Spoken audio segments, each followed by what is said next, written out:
From JBS Studios in Greater New York, this is the JBS News Update with Teisha Bader. I'm Teisha Bader with the JBS News Update for Friday, January the 2nd, 2020. Israeli Prime Minister Benjamin Netanyahu returned to Israel early today from Greece because of the U.S. airstrike that killed senior Iranian Quds Force Commander Qasem Soleimani. The Prime Minister welcomed the American action, saying that Israel stands with the U.S. Just as Israel has the right of self-defense, the United States has exactly the same right. Qasem Soleimani is responsible for the death of American citizens and many other innocent people. He was planning more such attacks. President Trump deserves all the credit for acting swiftly, forcefully, decisively. Israel stands with the United States in its just struggle for peace, security, and self-defense. Thank you.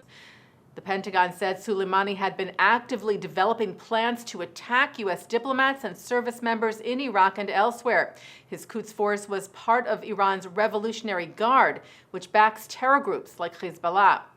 And the Revolutionary Guard vowed revenge after the airstrike against the U.S., also mentioning Israel, reportedly calling the Jewish state the quote-unquote fake Zionist regime.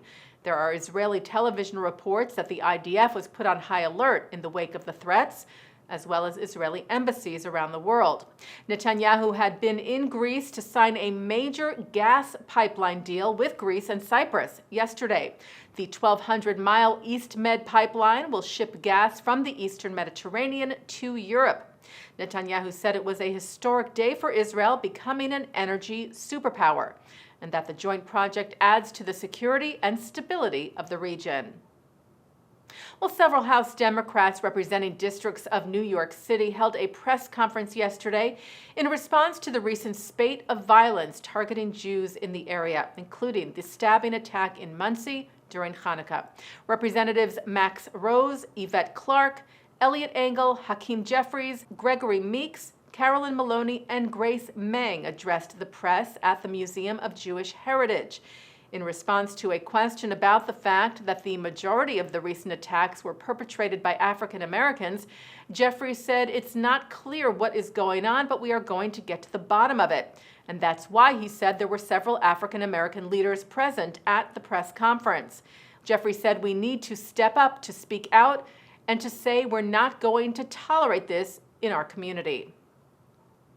Rose mentioned an increase in funding for nonprofit security that was recently announced by Congress, and Maloney said she and others were calling for a special FBI unit to combat anti-Semitism and hatred across the nation. And the president of Black Lives Matter Brooklyn also spoke out about the Monsey attack. Shorefront News reported that Anthony Beckford said, "I am sickened and disgusted with the rise in acts of hate and bigotry that has been taking place around this country, especially in New York. I am angered," he said, "by the rise in hate crimes, especially anti-Semitic attacks that have been taking place in our city. Hate and bigotry of any kind will not be tolerated at all."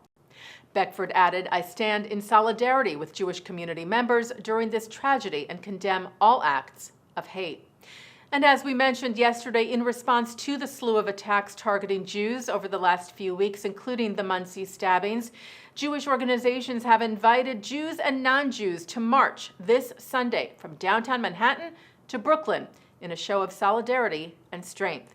The No Hate, No Fear rally is organized by UJA Federation of New York and the Jewish Community Relations Council of New York, as well as the Anti-Defamation League, the American Jewish Committee, and the New York Board of Rabbis.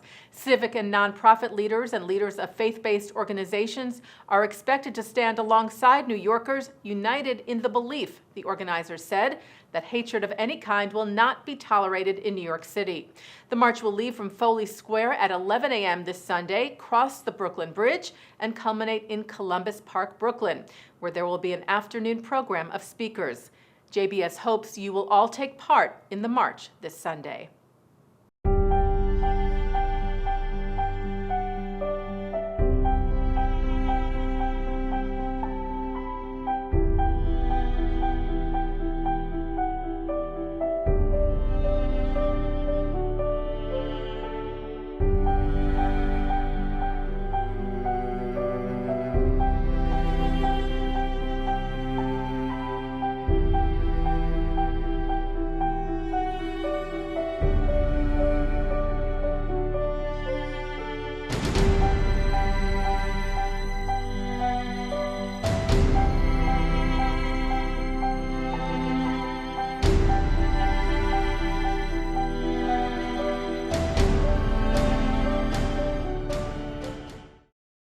Taking a look now at our programming for tonight on JBS for Friday, January the 3rd. Live Shabbat services are coming up at 6 o'clock from New York City's Central Synagogue, followed by a Shabbat a cappella concert. At 8, Alan Zweibel speaks at the 92nd Street Y. At 9, it's a look at the life and work of Rabbi Avi Weiss. At 10, TV producer David Simon talks about the act of giving. At 10:20, we air a Kabbalat Shabbat service from the Hampton Synagogue. And coming up right after this newscast, the attack in Muncie is discussed by B'nai B'rith International's Dan Mariashin and the AJC's David Harris on In the News. And then it's a look at this week's Torah portion. And that's the JBS News Update for Friday, January the 3rd, 2020. I'm Teisha Bader. Shabbat Shalom.